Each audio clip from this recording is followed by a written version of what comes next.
teman yang selama ini bersama kita, saudara yang selama ini bersama kita, keluarga yang selama ini bersama kita, kok bisa gak sama kita lagi? Orang tua itu hanya mendoakan dan merestui, dukung semuanya untuk kebaikan negara ini. Berarti dukung Pak Ganjar, dukung Pak Prabowo, dukung Pak Anies. Dukung semuanya untuk kebaikan negara ini. Pak Jokowi itu udah ngono lho, mentang-mentang. Lah iya, padahal Pak Jokowi kalau nggak ada PDI Perjuangan juga, aduh kasihan dah. Jokowi, tiket Cawapres Gibran dan relasi rumit dengan PDIP. Persoalan ini bukan persoalan bagaimana kita memilih pemimpin bangsa kita, ya. Ini bukan cuma sekedar persoalan seorang anak direstui oleh bapaknya, tapi ini persoalan terkait dengan apakah patut atau tidak patut, apakah kemudian ini juga sesuai dengan aturan hukum yang berlaku atau tidak, dan sebagainya. Kita bisa melihat bahwa Pilpres 2024 ini bukan lagi antara Anies versus Jokowi. Itu kan sebelumnya selalu seperti itu orang membayangkan ya. Tapi Pilpres kali ini, Pilpres 2024 ini sudah berubah. Ini petanya pertempurannya antara Megawati versus Jokowi. Dalam situasi seperti itu, maka akan berlaku my enemy's enemy is my friends. Musuhnya musuh saya adalah teman saya. Jadi jangan kaget nantinya kalau Pilpres kali ini bukan pertempuran tiga poros, yakni Jokowi, Megawati, dan Surya Paloh, CQ Anies Baswedan. Namun hanya akan jadi dua poros saja. Ya, porosnya itu Megawati versus Jokowi, dan sangat mungkin kemudian Megawati dan Surya Paloh itu menyatu dalam satu kubu. Jika salah satu dari pasangan capres-cawapres yang Megawati atau Surya Paloh usung itu kalah dalam putaran pertama, maka sangat mungkin terjadi mereka akan bergabung menghadapi calon presiden dan calon wakil presiden yang diusung oleh Jokowi. Kalau misalnya Jokowi itu bukan Presiden Republik Indonesia yang sedang berkuasa, saya yakin itu tidak akan ada masalah.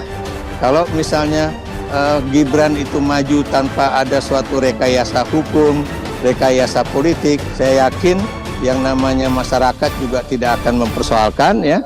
Dan saya juga yakin bahwa persoalan ini akan adem ayem saja, ya. Tapi persoalannya ini kan karena presiden itu masih berkuasa dan kemudian diduga oleh banyak kalangan, baik itu ahli hukum tata negara, ahli ilmu politik, dan semua boleh katakan sebagian besar masyarakat itu melihatnya ini ada yang salah. Mengapa misalnya kemudian tiba-tiba Mahkamah Konstitusi harus kemudian meloloskan, ya,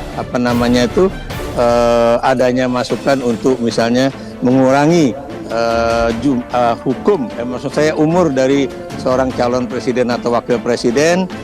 Jadi partai-partai pendukung Ganjar Mahfud atau setidaknya PDIP lah ya, itu akan mendukung Anies Muhaimin jika mereka tersingkir dalam putaran pertama.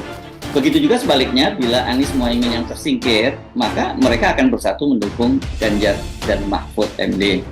Gagasan atau analisa semacam itu mungkin sebelumnya terdengar sangat absurd ya. Tapi kalau melihat perkembangan politik terbaru, menyusul keputusan Prabowo menggandeng Gibran, hal itu jadi sangat mungkin terjadi. Apalagi yang lebih absurd ketimbang bahwa Prabowo mengusung Gibran. Ini kan paling absurd, seabsurd-absurdnya saya kira ya. Jadi kalau kemudian ada yang membayangkan skenario bahwa kemudian nanti Megawati itu bergabung dengan Surya Paloh, ya saya kira gagasan itu nggak seabsurd keputusan Prabowo menggandeng Gibran.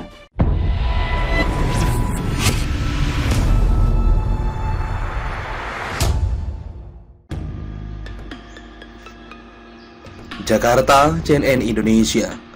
Koalisi Indonesia Maju atau KIM telah memilih dan mengumumkan Wali Kota Solo Gibran Rakabuming Raka sebagai bakal calon wakil presiden mendampingi bakal calon presiden Prabowo Subianto di Pilpres 2024. Melenggangnya Gibran tak lepas dari putusan Mahkamah Konstitusi yang mengabulkan syarat cawapres minimal usia 40 tahun atau sudah atau sedang menjadi kepala daerah hasil pemilu pada awal pekan lalu.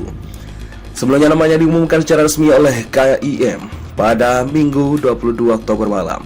Ayah Gibran yakni Presiden Joko Widodo sudah buka suara soal nama anak sulungnya itu akan menjadi bakal cawapres di Pilpres 2024. Kader PDIP itu mengatakan orang tua punya tugas mendoakan dan merestui. Jokowi juga menyebut Gibran sudah dewasa. Selain itu dirinya tak punya hak mencampuri urusan anaknya dan juga kader PDIP itu.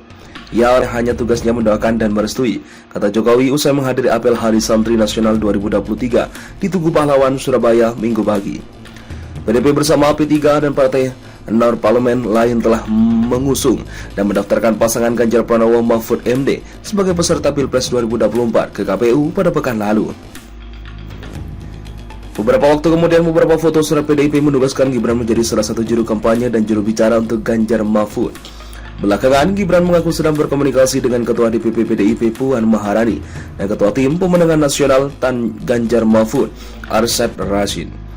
Kemarin, Jumat malam, saya sudah mengkomunikasi ke Mak Puan dan Pak Arsyad. Itu jawaban saya, kata Gibran di Solo, Jawa Tengah, Senin 23 Oktober. Ketika ditanya apakah pertemuan tersebut untuk pemamitan pria kelahiran 1 Oktober 1987 itu bergeming, ia kembali menjelaskan sudah menyampaikan semuanya kepada Puan. PDIP pun belum berbicara soal status Gibran. Dalam keterangan tertulis, Sekjen PDIP Hasto Kristianto hanya mengatakan penetapan Prabowo Gibran justru akan membuat pasangan Ganjar Pranowo Mahfud MD semakin semangat untuk menang. Bagaimanakah posisi Jokowi terkait Gibran yang ditarik Prabowo dan kawan-kawan jadi bacawa pres? Direktur Eksekutif Indro Strategik Ahmad Khairul Umam berpendapat keputusan Prabowo dan koalisinya menetapkan Gibran sebagai cawapres hampir bisa dipastikan telah melalui pertimbangan dan perhitungan resiko maupun untung bersama Jokowi. Umam mengatakan dalih Jokowi yang menyebut penetapan paslon merupakan keputusan partai tidak akan kehilangan menilai bahwa pasangan Prabowo Gibran berada di bawah kontrol Presiden dua periode itu. Dengan hadirnya Prabowo Gibran, di atas kertas ketua tim sukses pasangan Prabowo Gibran adalah Jokowi sendiri, kata Umam saat dihubungi CNNindonesia.com. Ia menduga ada faktor ego dan komunikasi yang sebelumnya rusak antara Jokowi dengan PDIP, sehingga membuat Jokowi merestui Gibran maju. Meskipun sambungnya, langkah Jokowi itu kemudian mempertaruhkan semua yang sudah dibangunnya bertahun-tahun bersama PDIP. Diketahui PDIP adalah partai yang menaungi Jokowi dan membawanya jadi wali kota Solo, gubernur DKI Jakarta, hingga presiden dua periode RI saat ini. Jadi pisah itu tentu tidak lepas dari ego para elit. Mungkin ada ketersinggungan, mungkin ada semacam komunikasi yang tersumbat, seolah kemudian ada pihak yang merasa tidak dihargai sehingga tercipta gesekan, kata Umam. Semua gesekan itu meskipun ditutupi akhirnya sekarang menjadi clear, termanifestasi dari keputusan keluarga Jokowi untuk mencawapreskan Gibran, imbuhnya. Nasib Gibran dan Jokowi di PDIP. Umam mengatakan jika berkaca dari beberapa peristiwa belakangan secara logika, seharusnya Gibran akan dipecat PDIP setelah menyambut gayung jadi bacawa pres Prabowo. Ia membandingkan dengan kasus politikus Budiman Sujatmiko yang mengatakan dukungan ke Prabowo lalu akhirnya dipecat PDIP. Kalau Budiman dipecat karena dianggap tidak loyal memberi dukungan pada Prabowo, yang dilakukan Gibran ini bisa 2-3 kali lipat dibandingkan apa yang dilakukan Budiman. Ini bukan hanya mendukung, tapi jadi cawapres Prabowo, katanya. Tidak hanya Gibran yang menyebut relasi Jokowi dengan PDIP bakal terdampak akibat majunya pasangan Prabowo Gibran.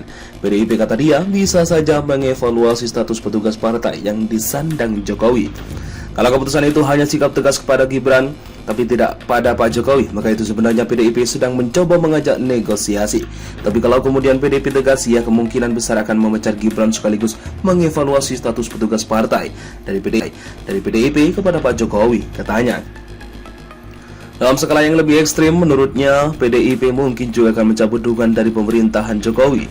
Logika sebaliknya, kalau PDIP tidak mengambil sikap dan putusan, itu mengindikasikan inkonsistensi dari PDIP sendiri yang selama ini dikenal partai yang menjaga loyalitas, militansi, dan juga yang menjaga kedisiplinan partai, katanya. Dugaan strategi pragmatis PDIP terpisah. Peneliti Indikator Politik Indonesia Bawono Kumoro mengatakan jika PDIP tidak mengeluarkan sanksi tegas dan tidak bersikap patut dicurigai, PDIP juga senang dengan majunya Prabowo Gibran. Artinya PDIP melihat Prabowo Gibran sebagai paket yang akan menguntungkan mereka juga di 2024. Dalam hal apa? Kalau misal di putaran kedua yang masuk adalah Ganjar Mahfud dan Prabowo Gibran, maka siapapun yang menang, PDIP punya peluang kembali untuk berada di eksekutif, kata Bawono. Ia berpendapat jika Prabowo Gibran menang, PDIP bisa saja bakal mendekat. Menurutnya itu tentu bakal dilakukan dengan harapan PDIP bakal diajak masuk lembaga eksekutif pada pemerintahan berikutnya kelak. Bawono menyebut hal itu mungkin terjadi mengingat darah politik dan keterikatan Jokowi maupun Gibran dengan PDIP. Kalau Prabowo dan Gibran menang, bisa saja PDIP akan mendekati Pak Jokowi lagi, karena ada hal yang bisa diungkit Mas Gibran dan Jokowi darah PDIP juga. Pak Prabowo juga kan sikapnya cenderung welcome, katanya. Ia berpandangan PDIP ke depan mungkin saja tidak mengambil sikap tegas dan konfrontatif baik kepada Gibran maupun Jokowi. Bawono menduga PDIP mempertimbangkan suara partai yang bakal terurus jika mereka perang terbuka dengan keluarga Jokowi. Yang mengatakan berdasar survei, salah satu alasan masyarakat memilih PDIP karena faktor Jokowi. Data survei indikator kalau ditanyai pada pemilih PDIP apa alasan memilih PDIP, itu jawaban terbesar bukan karena Ibu Mega atau apa-apa, tapi dua jawaban terbesar, satu karena kebiasaan memilih PDIP, kedua karena Pak Jokowi, kata Bawono. Potensi oposisi Jokowi. Selain itu, Bawono memprediksi kalaupun ke depan ada friksi antara Jokowi dan PDIP, tidak akan sampai perang terbuka. PDIP, kata dia, mungkin akan memilih bermain di wilayah oposisi dan lebih galak terhadap Jokowi. Interaksi antara legislatif dan eksekutif ke depan itu akan semakin dinamis. PDIP akan lebih menjadi oposisi tapi tidak secara terbuka sampai tarik menteri. Bisa saja selama 1 tahun ke depan PDIP akan bermain di wilayah itu, artinya akan lebih galak sedikit terhadap Pak Jokowi, katanya.